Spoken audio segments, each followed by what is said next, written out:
Je voudrais qu'on prenne nos Bibles dans Jean au chapitre 3, le verset 16 au verset 19. Jean chapitre 3, verset 16 au verset 19. Car Dieu a tant aimé le monde qu'il a donné son Fils unique, afin que quiconque croit en lui ne périsse point, mais qu'il ait la vie éternelle. Dieu, en effet, n'a pas envoyé son Fils dans le monde pour qu'il juge le monde, mais pour que le monde soit sauvé par lui. Celui qui croit en lui n'est point jugé, mais celui qui ne croit pas est déjà jugé parce qu'il n'a pas cru au nom du Fils unique de Dieu. Et ce jugement, c'est que la lumière étant venue dans le monde, les hommes ont préféré les ténèbres à la lumière parce que leurs œuvres étaient mauvaises. Est-ce que quelqu'un peut dire Amen? Alors, bien aimé, Noël arrive et nous sommes tous heureux de célébrer la fête de Noël. Nous sommes tous heureux de célébrer la fête de Noël.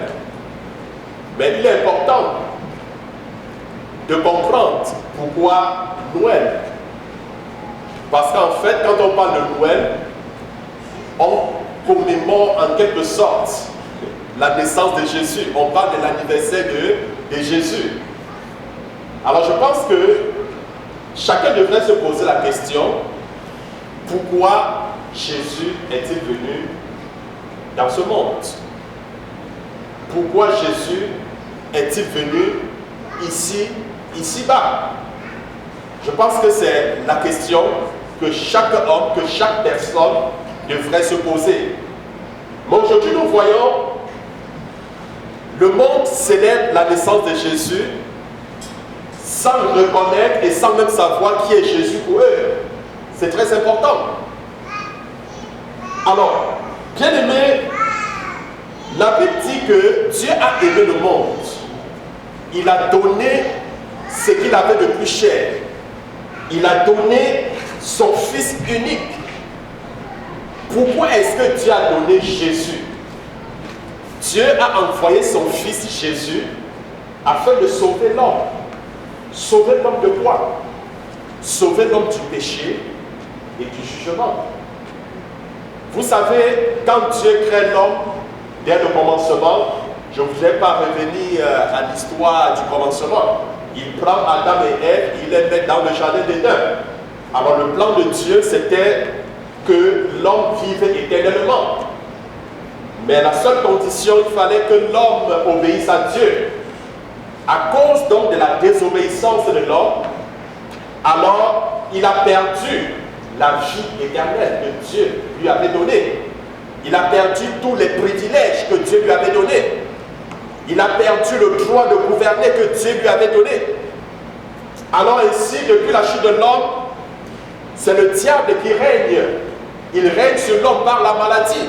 Il règne par la mort. Mais gloire soit rendue à Dieu parce que Jésus est venu et il a vaincu la mort.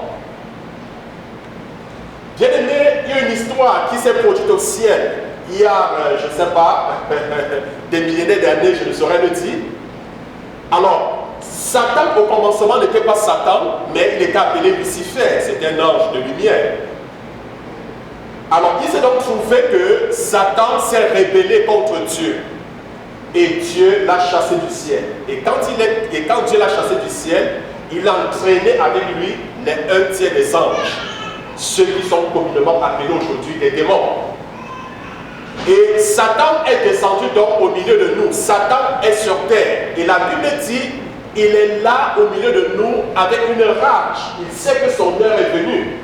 Et quand Dieu chasse donc Satan du ciel, il prépare donc l'enfer pour Satan et pour les anges qui ont décidé de le suivre. Ces anges qui sont appelés des démons. Alors ils décident donc de construire l'enfer pour eux. L'enfer n'a pas été construit pour l'homme, mais parce que l'homme a décidé de suivre la voie du malin, parce que l'homme décide de suivre la voie de Satan, alors l'homme se retrouve en enfer, alors qu'il ne devrait pas se retrouver en enfer. Dieu a dit ceci concernant Satan et les démons. Il a dit, point de pardon pour eux. Donc, quoi que Satan fasse, il ne peut pas obtenir le pardon de Dieu. Mais pourtant, nous, étant les êtres humains, les hommes, Dieu nous pardonne. Quels que soient les péchés que nous commettons, Dieu lui-même dit, venez et plaidez. Il dit que si nos péchés sont plus noirs que le cramoisi, alors il va les laver et tel en sorte qu'ils deviennent blancs comme de la neige. Il dit que c'est lui qui pardonne tous nos péchés. Ça veut dire, quels que soient les péchés que nous commettons, le Seigneur nous pardonne. Alors, bien aimé, Jésus est justement venu donner sa vie parce que la seule manière de sauver l'homme, il fallait mourir. Parce que la Bible dit, le salaire du péché, c'est la mort. L'âme qui pêche, c'est l'âme qui mourra. Donc, Jésus est donc venu dans ce monde, donner sa vie, payer le prix pour chacun de nous, afin que nous recevions le pardon de nos péchés et le don de la vie éternelle. C'est pourquoi la Bible dit, celui qui croit en Jésus a la vie, mais celui qui ne croit pas au Fils n'a pas la vie. Dans Jean chapitre 14, le verset 6, Jésus dit, je suis le chemin, je suis la vérité, je suis la vie, nul ne part au Père que par moi. Aujourd'hui nous disons, plusieurs chemins mènent à Rome, comme on dit, plusieurs chemins mènent à Dieu. Mais la Bible dit, Jésus-Christ est le seul chemin. Il est la vérité et il est la vie. Il est le chemin qui mène au salut. En dehors de lui, il n'y a pas un autre chemin. Bien aimé, si je vais agir comme un homme raisonnable, si je vais me servir, je ne sais pas, de la raison, pour voir laquelle des religions est vraie, je ne voudrais pas m'attaquer à une religion quelconque, mais je sais, il y a des leaders religieux qui sont venus. Ils sont morts. Ils sont restés dans le sépulcre. Parlons de Bouddha. Bouddha est mort. Il est resté dans le sépulcre. Mohamed est mort. Il est resté dans le sépulcre. Mais Jésus est mort. Il n'est pas resté dans le sépulcre. Jésus est ressuscité. Il vit au siècle des siècles. Est-ce que quelqu'un me comprend ce matin? Alors, bien aimé, je voudrais qu'on prenne aussi cette parole dans Ecclésiaste. Ecclésiaste chapitre 3. Je vais lire le verset 1 au verset 3. Vous pouvez lire au verset 8 à la maison, mais je lis le verset 1 au verset 3. La Bible dit, il y a un temps pour tout, un temps pour toutes choses sous les cieux, un temps pour naître et un temps pour mourir, un temps pour planter et un temps pour arracher ce qui a été planté, un temps pour tuer et un temps pour guérir, un temps pour abattre et un temps pour bâtir. Bien aimé, il y a un temps pour chaque chose. Il y a un temps pour naître, il y a un temps pour mourir. Il y a un temps pour souffrir, il y a un temps pour se réjouir. Je voudrais tout simplement que tu puisses comprendre ce matin que tu ne dois pas rester éternellement sur la terre. Tout comme tu es venu dans ce monde, un jour viendra où tu quitteras cette terre. Mais la question n'est pas quitter ça la terre, mais la question est de savoir où est-ce que j'irai après ma vie sur terre. La question que chacun doit se poser ce matin, après ma mort, où est-ce que j'irai? Où est-ce que j'irai? Parce qu'en réalité, bien aimé, il y a une vie après cette vie sur terre. Et l'endroit où chacun de nous passera l'éternité dépendra du choix qu'il aura fait étant ici-bas. La Bible dit, bien aimé, qu'il est donné à l'homme de mourir une seule fois. Après quoi vient le jugement. Alors, nous voyons aujourd'hui, il y a des gens qui vivent comme si Dieu n'existait pas. Il y a des gens qui vivent et qui ne croient pas aux promesses de Dieu. Il y a des gens qui vivent et n'acceptent pas Jésus, mais comme le roi, comme le Seigneur de leur vie, comme la solution à leurs problèmes. Bien aimé, c'est une chose tragique de vivre ainsi. La Bible dit dans Ecclésiaste 11, le verset 9, dans d'autres versions, vous le verrez dans Ecclésiaste chapitre 12, le verset 1. La Bible dit, jeune homme, réjouis-toi dans ta jeunesse. Livre ton cœur à la joie pendant les jours de ta jeunesse.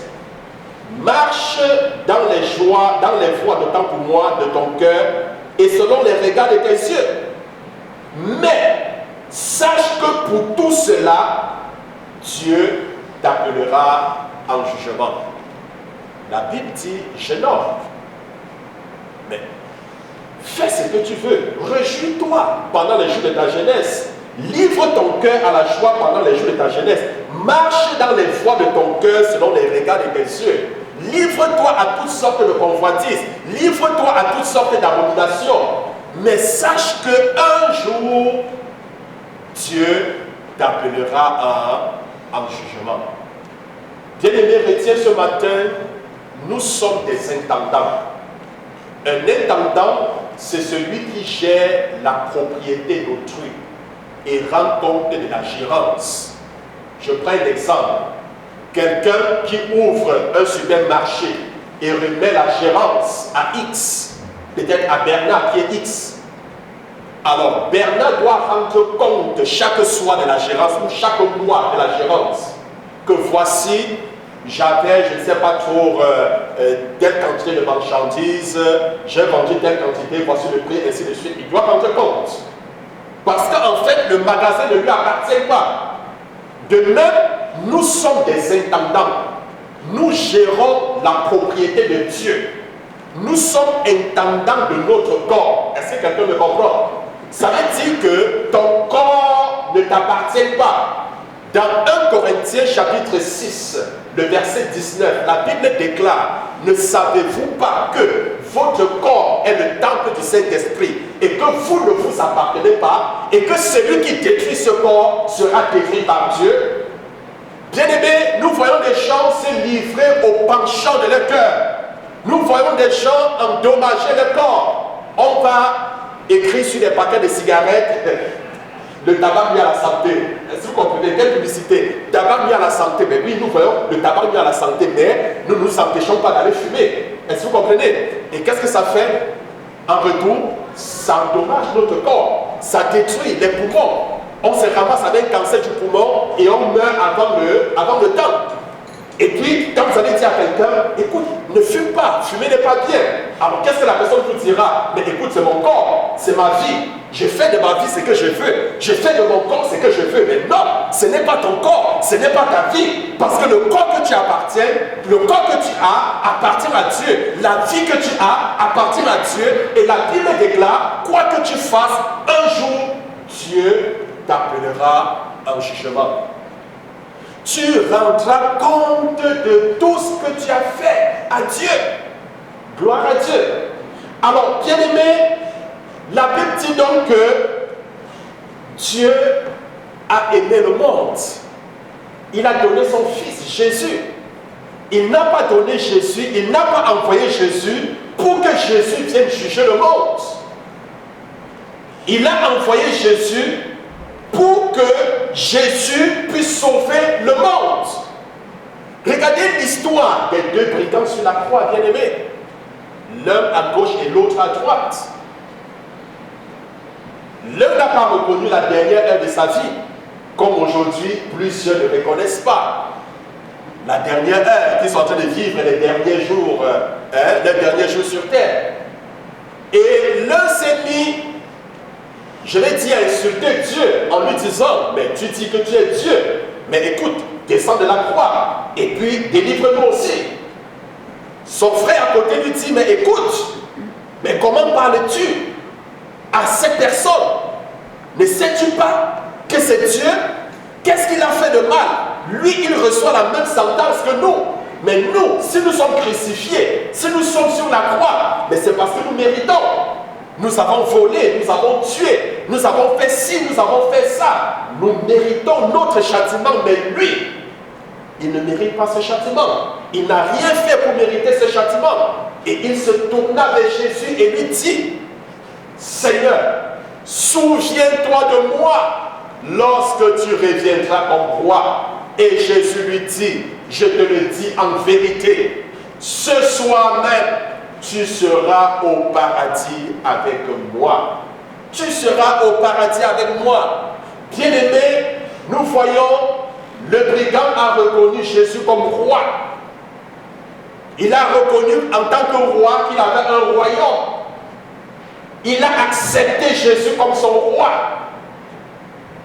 Il a demandé à Jésus de l'accepter comme son royaume. Et Jésus l'a accepté. Bien aimé, c'est la même chose. Et c'est le message que nous prêchons aujourd'hui.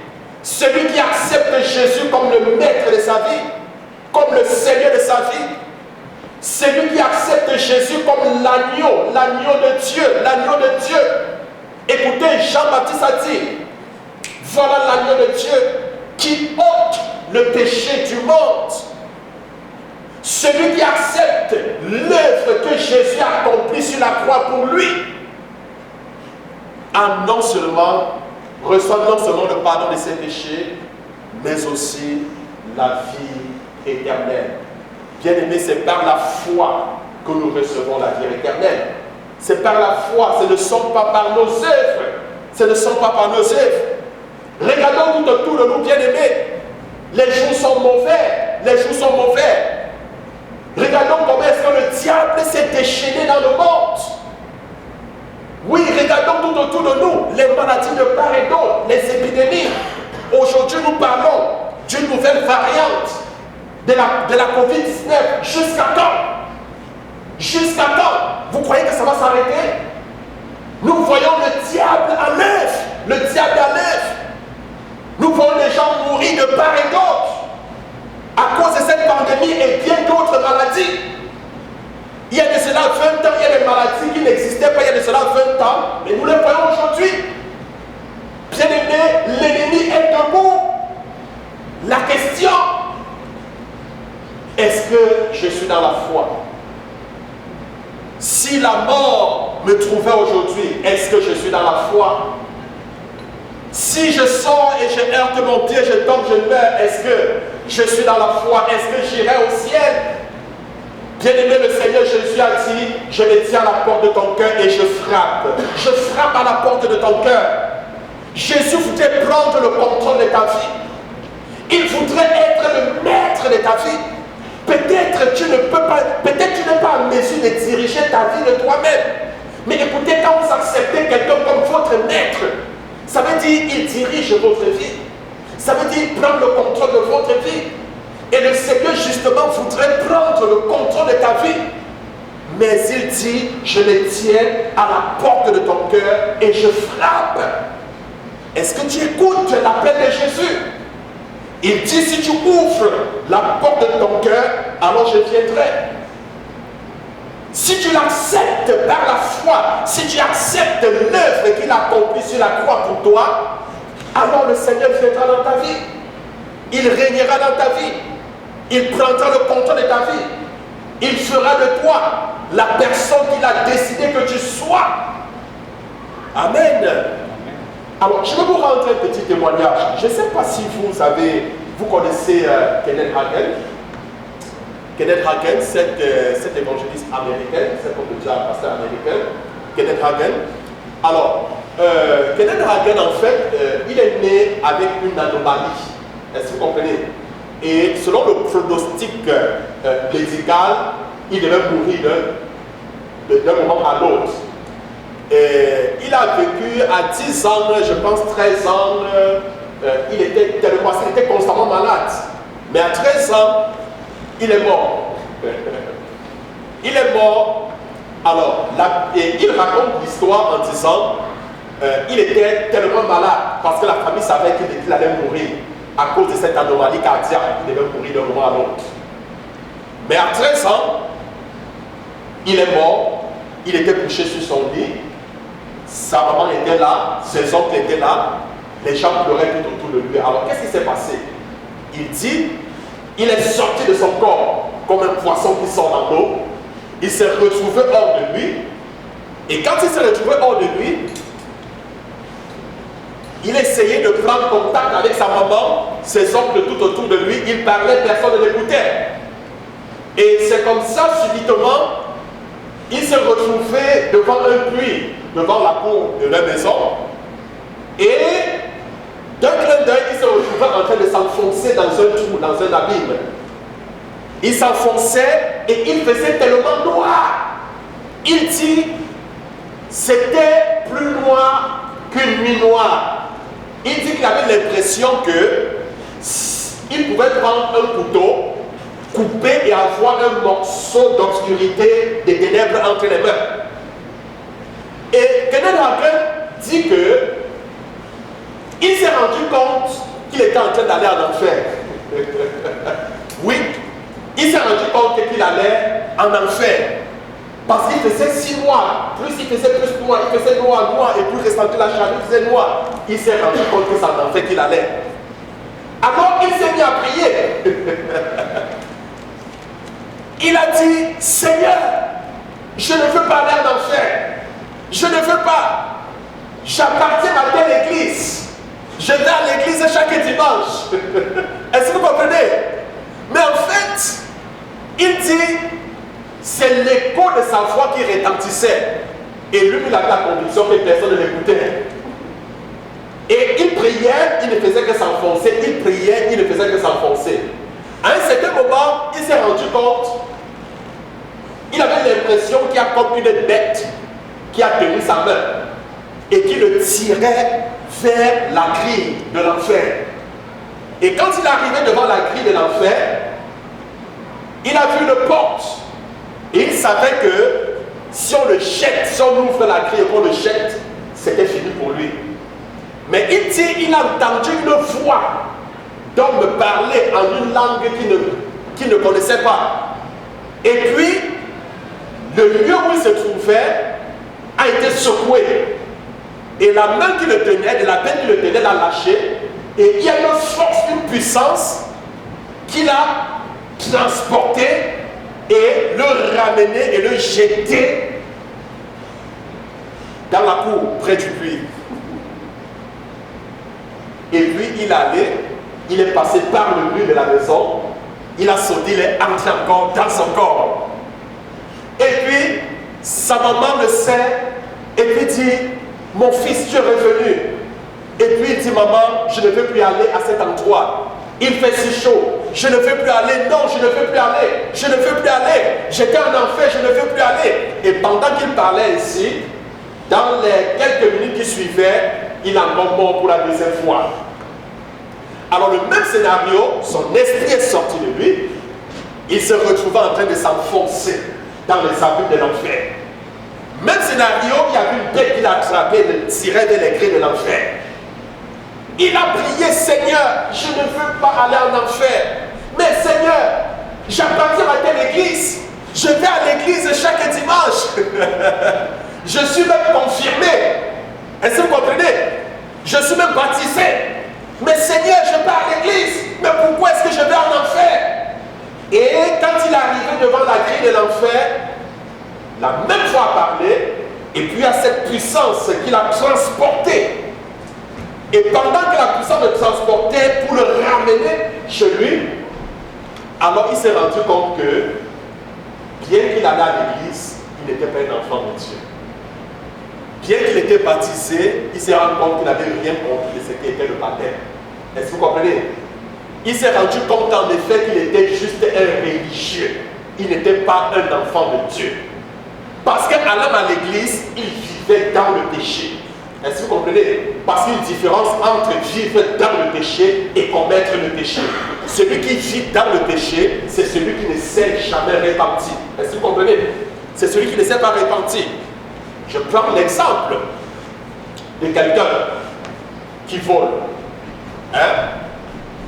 Et qui prétend connaître le Seigneur. Une fois dans le Seigneur, il continue toujours à voler. Est-ce qu'on parle de repentance en ce moment? Il n'y a jamais eu de repentance. Alors celui-là vit dans le péché. Il ne s'est pas repenti. Est-ce que vous comprenez? Mais si tu volais et que tu dis le Seigneur, tu ne voles pas. Mais il t'est arrivé une fois de voler. Tu ne vis pas dans le péché, tu as juste commis le péché. Vous êtes différents. Amen. Regardez le cas par exemple de Judas Iscariote. Judas était un apôtre appelé par Jésus. Mais Judas ne s'était pas repenti. Dites-moi pourquoi et puis je vous dirai. Lorsque Jésus lavait les pieds de ses disciples, dans Jean au chapitre, je pense Jean au chapitre 13. Alors lorsqu'il arrivait autour de Pierre, Pierre résista. Et Pierre lui dit, Seigneur, ne me lave pas les pieds. Jésus lui dit, écoute, si je ne te lave pas les pieds, alors tu ne peux pas avoir part avec moi. En fait, Pierre ne comprenait pas la portée spirituelle du lavage des pieds. Mais Pierre réagissait en fonction de la culture de l'époque. Parce que vous savez, à l'époque, il n'y avait pas de voiture. Est-ce que vous comprenez? Les gens voyageaient à pied. Il y avait des chevaux. C'était plus à pied que les gens voyageaient. Et moins chevaux. Et quand un maître de maison revenait, il avait de la poussière aux pieds.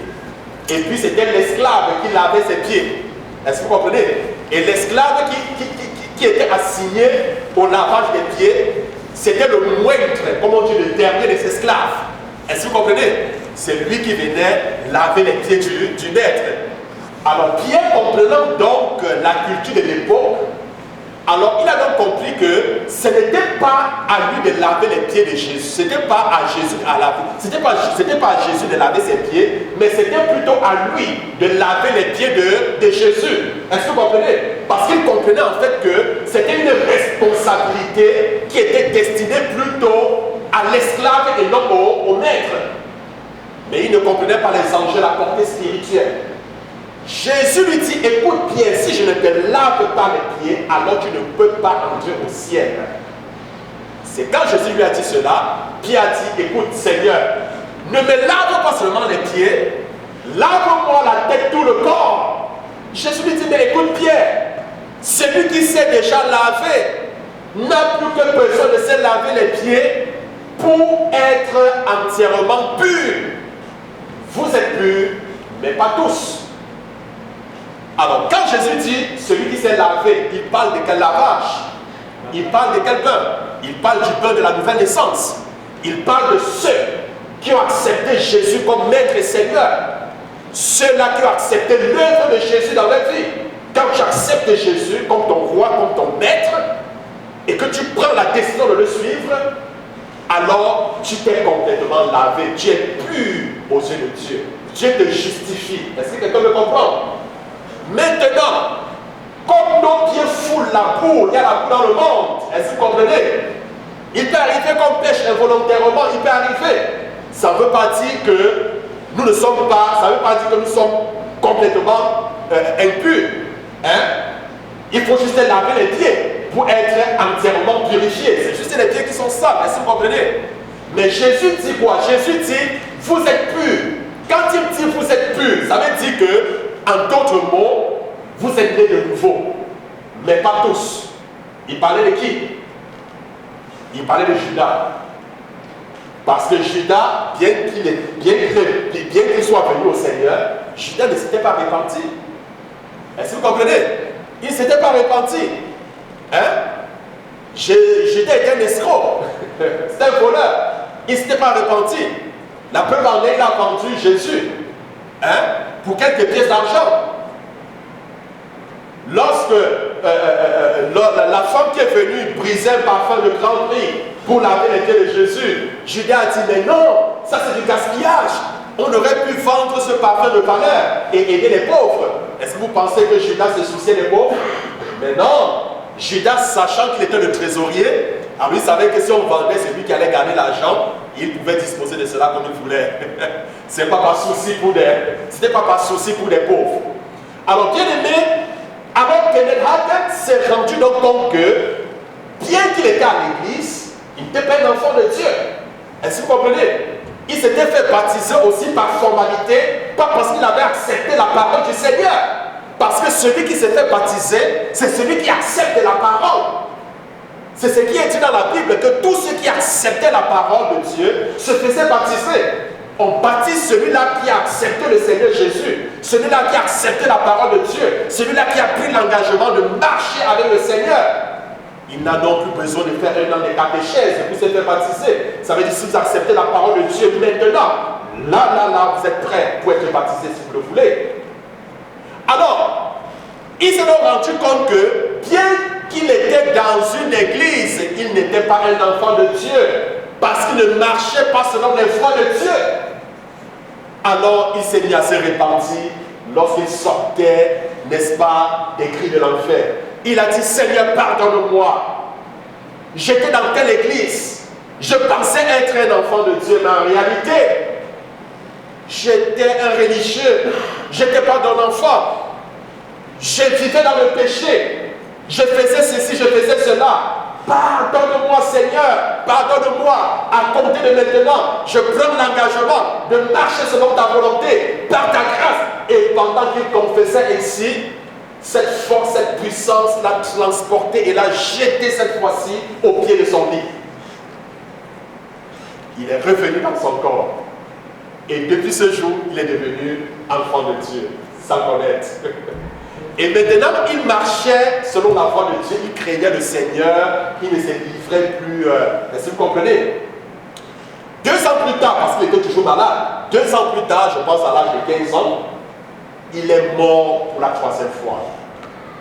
Alors, toujours couché sur le lit de son hôpital après une période exacerbée des symptômes de sa maladie, alors, il rendit l'âme. Alors, quand il mourait, il dit, son corps est sorti de lui. Comme la première et d'ailleurs la deuxième expérience. Et il pensait, il craignait aller dans les profondeurs de l'abîme. Mais cette fois-ci, il était surpris. Il a vu son âme s'élever au-dessus du toit de la maison. Il a vu, il est en train de monter au ciel. Il était heureux, il était content. Il a vu son corps en train de baver. Il a dit, oh, fini la souffrance, fini les douleurs, fini la misère. Il dit, il était tellement joyeux, tellement heureux. Mais il a entendu une voix qui dit, Kenneth, ce n'est pas le temps pour toi de venir. J'ai une mission pour toi. Retourne dans ce corps. Il ne voulait pas dire non.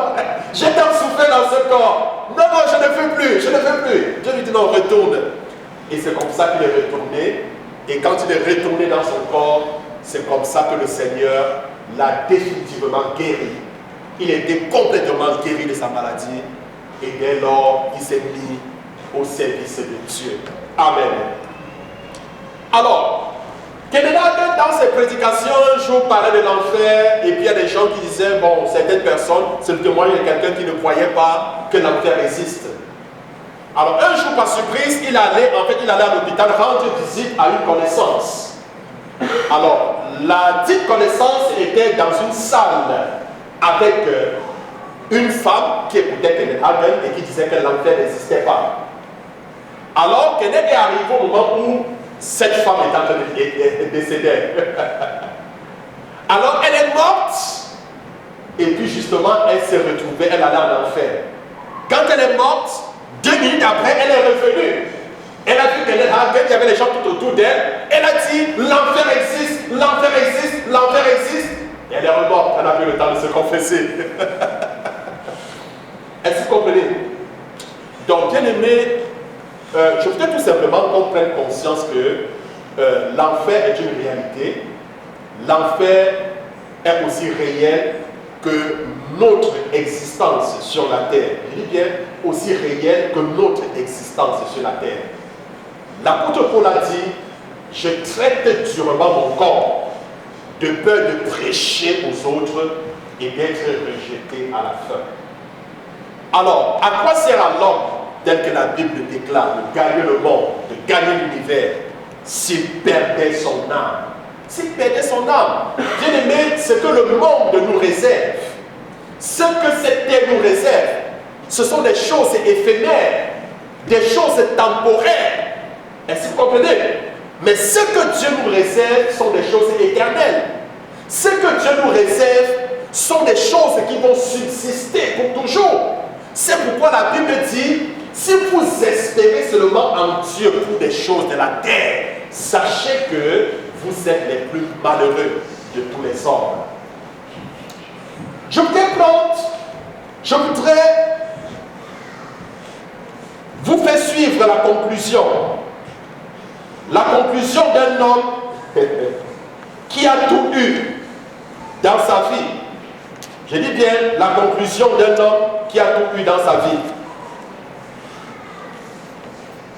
Il avait 700 femmes et 300 concubines. Peut-être tu as une femme et 2 concubines. Peut-être tu as 3 concubines. Mais tu n'as rien. Est-ce que vous comprenez?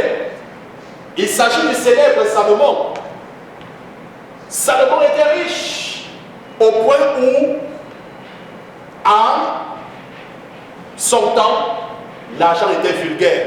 Est-ce que vous comprenez? Donc, en vulgarisant même l'argent, c'était même un péché parce qu'on ne devait pas rendre l'argent vulgaire. Il avait de l'or. Mais quand vous voyez le temple que Salomon a construit, quand on vous parle des chandeliers, à l'entrée du temple, les chandeliers étaient faits en or. Salomon était sage. Nul n'a été sage comme Salomon. Les gens venaient de part et d'autre pour écouter sa sagesse. Salomon s'est livré à la boisson. Salomon s'est livré à toutes sortes de penchants, à toutes sortes de dérives. Mais écoutez la conclusion de sa vie. Lorsqu'il s'est assis sur son trône, il a vu tous les biens qu'il avait. Il a vu les femmes qu'il avait. Il a vu toute la vie qu'il a menée.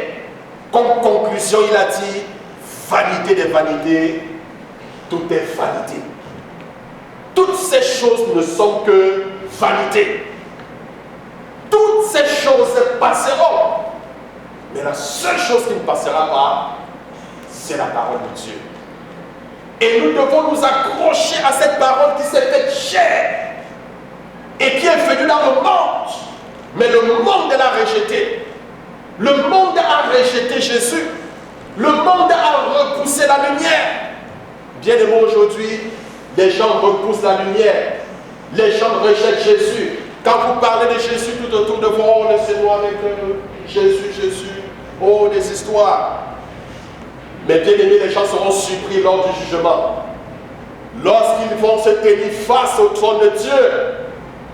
Bien aimé, dites-vous bien, les jours sont mauvais. Et la Bible dit, lorsque le Fils de l'homme reviendra, trouvera-t-il les hommes dans la foi? Seras-tu dans la foi? Le diable a détourné plusieurs personnes aujourd'hui, bien aimés. Le diable a mis toute sa machinerie en marche pour éloigner les hommes du salut. Est-ce que vous comprenez? C'est le temps pour nous, bien aimés, en tant qu'Église, de se lever. C'est le temps pour nous de fuir les choses du monde et les choses du monde. C'est le temps pour nous de nous accrocher plus que jamais à la parole du Seigneur. Gloire à Dieu. Alors, bien aimé, je ne sais pas ce soir, ce matin, le temps pour moi. As-tu déjà pris l'engagement d'accepter Jésus comme ton maître et ton Seigneur? La Bible dit nous sommes sauvés par la foi et non par les œuvres. Ce n'est pas à cause de ce que tu fais que Dieu te sauve. Non, c'est par la foi. Tu crois tout simplement. Dieu a aimé le monde. Il a donné Jésus. Jésus, son Fils, l'unique, ce qu'il avait de plus cher. Si tu crois en lui, alors tu as le don de la vie éternelle. Si tu crois que Jésus est mort pour toi, si tu crois qu'il y a plus de 2000 ans, il est venu ici-bas, il a souffert, il est mort, il est ressuscité, pour te donner la vie, pour que tu sois libéré. Bien-aimé, si tu crois, il te donnera la vie éternelle. C'est une question de foi. Amen. Oui. Alors, bien-aimé, si tu n'as pas encore pris cette décision, et si tu voudrais prendre cette décision, je voudrais que tu lèves juste ta main et je vais prier pour toi. Si tu n'as pas encore pris cette décision, lève juste ta main et je vais prier pour toi. Et si tu as déjà pris cette décision, gloire à Dieu. Je te dirais tout simplement ce matin, comme l'apôtre Paul, traite durement ton corps. Amen. Traite durement ton corps, de peur de prêcher aux autres et d'être rejeté à la fin. Parce qu'aujourd'hui, permettez-moi de vous dire, il y a certains chrétiens qui sont comme les panneaux de signalisation. Je m'explique. Le panneau de signalisation qui indique la route qui mène à Québec. Mais lui-même n'est pas sur la route, lui-même n'est pas sur le chemin qui mène à Québec. Mais il te montre le chemin qui va à Québec. Amen. Donc, comme vous dites, il y a des chrétiens, entre guillemets, qui montrent le chemin qui va au ciel, mais eux-mêmes ne sont pas sur le chemin. Amen. Alors, bien-aimé, traite durement ton corps. Traite durement ton corps. Traite durement ton corps. Parce que à quoi sert à l'homme de gagner le monde, de gagner l'univers, s'il perdait son âme? Ton âme est la chose la plus précieuse. Tu es très important. Tu as de la valeur aux yeux de Dieu. Je voudrais que tu redoubles l'effort dans la prière, que tu pries plus que tu ne l'as jamais fait. Je voudrais t'exhorter même à prêcher l'évangile autour de toi, à exhorter tes amis, parle-leur de l'amour de Dieu. Dis-leur que Jésus les aime. Bien-aimé, Jésus aime le pécheur, mais il déteste le péché. C'est pour cela qu'il voudrait que toute personne qui vit dans le péché, toute personne qui pêche puisse se repentir, qu'il puisse croire en lui, afin d'avoir le don de la vie éternelle. Et en passant, moi aussi, j'ai fait l'expérience de la mort. J'ai fait l'expérience de la mort. Je suis mort 3 fois aussi. Une histoire assez pathétique. Alors, j'étais enfant de Dieu, j'aurais le temps de vous relater l'histoire de fond en comble. C'était juste une épreuve comme celle de Job dans ma vie, à un moment de ma vie, où j'ai rendu l'âme 3 fois. Je suis sorti de moi, et puis ma maman était toute près de moi, j'essayais de parler, prendre contact. Personne ne pouvait me répondre. Personne ne pouvait me répondre. Je suis encore entré en moi. Donc, cette scène se produit au moins à l'espace, ça dit sur moi 3 fois, à l'espace de 45 minutes à 1 heure de temps. Amen. Donc, bien-aimé, comme le dit l'Esprit, que celui qui a les oreilles entende ce que l'Esprit dit à l'Église. Je voudrais ce matin prier pour toi. Je voudrais demander au Seigneur qu'il t'accorde la grâce de tenir ferme et de persévérer jusqu'à la fin. Voyez-vous, la Bible déclare, c'est tous ceux-là qui vont persévérer jusqu'à la fin qui seront sauvés. Alors toi qui as déjà pris cet engagement de suivre le Seigneur Jésus, est-ce que tu peux lui demander de t'accorder la grâce de tenir ferme? Est-ce que tu peux lui demander la grâce de persévérer jusqu'à la fin? Que rien ne te sépare de son amour, que ce soit les épreuves, que ce soit les tribulations, que ce soit les persécutions, que rien ne te sépare de l'amour de Dieu manifesté en Jésus-Christ. Est-ce que tu peux prier ce matin? Seigneur, je voudrais te demander d'accorder la grâce, ô Éternel, à ton Église, Seigneur, de tenir ferme et de persévérer jusqu'à la fin. Oui, Seigneur, il est dit, c'est tous ceux-là qui persévéreront jusqu'à la fin qui seront sauvés. Seigneur, que rien, je dis que rien ne nous sépare de ton amour manifesté en Jésus-Christ. Que ce soit des épreuves, que ce soit des tribulations, que ce soit des persécutions, que ce soit la maladie, que rien de tout ça et de tout ce qui peut exister ne puisse nous séparer. Donne-nous, Seigneur, d'haïr le monde et les choses qui se trouvent dans le monde. N'as-tu pas dit celui qui aime le monde, l'amour du Père n'est point en lui? Donne-nous, Seigneur, de marcher dans la sainteté des sacrificateurs. N'est-il pas dit, Seigneur, que tu as fait de nous un royaume de sacrificateurs pour Dieu le Père? Nous prions à cet effet que l'onction des sacrificateurs, l'onction à la sainteté, soit notre partage au nom de Jésus. Seigneur, ô Éternel, n'as-tu pas dit le fruit de l'esprit, c'est l'amour, la joie, la paix, la tempérance? Ô mon Dieu, il n'y a que le Saint-Esprit qui puisse produire ses fruits en nous. Or, on reconnaît un arbre à ses fruits. En tant que des enfants, nous sommes appelés à produire des fruits dignes de la repentance. Nous prions ce matin afin que le Saint-Esprit, qui produit la sainteté, qui produit le fruit de l'Esprit en nous, ô Seigneur, que tu puisses nous revêtir de la plénitude de ta présence. Que le Saint-Esprit nous porte à marcher dans la sainteté requise. Seigneur, éloigne de nous la mauvaise compagnie, car n'est-il pas écrit, les mauvaises compagnies corrompent les bonnes mœurs. Seigneur, donne-nous de traiter nos corps durement, de peur de prêcher aux autres et d'être rejetés par la suite. Donne-nous de regarder le péché comme étant la boue. Donne-nous, Seigneur, de marcher dans l'obéissance à ta parole. Oh Seigneur, parce que tu attends à ce que nous puissions t'obéir. Accorde-nous la grâce de méditer jour et nuit ta parole et de mettre en pratique, Seigneur, ô Éternel, tout ce qui est écrit. Seigneur, tout ce que l'ennemi projette contre nous, afin de nous détourner, Seigneur, du salut, quelles que soient les armes que l'ennemi, Seigneur, utilise contre ton Église, nous détruisons au nom de Jésus.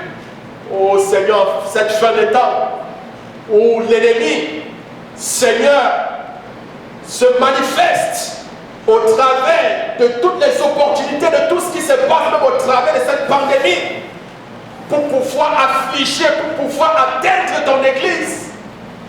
Lève-toi, Seigneur, et que tous les plans de l'ennemi soient mis en déroute au nom de Jésus.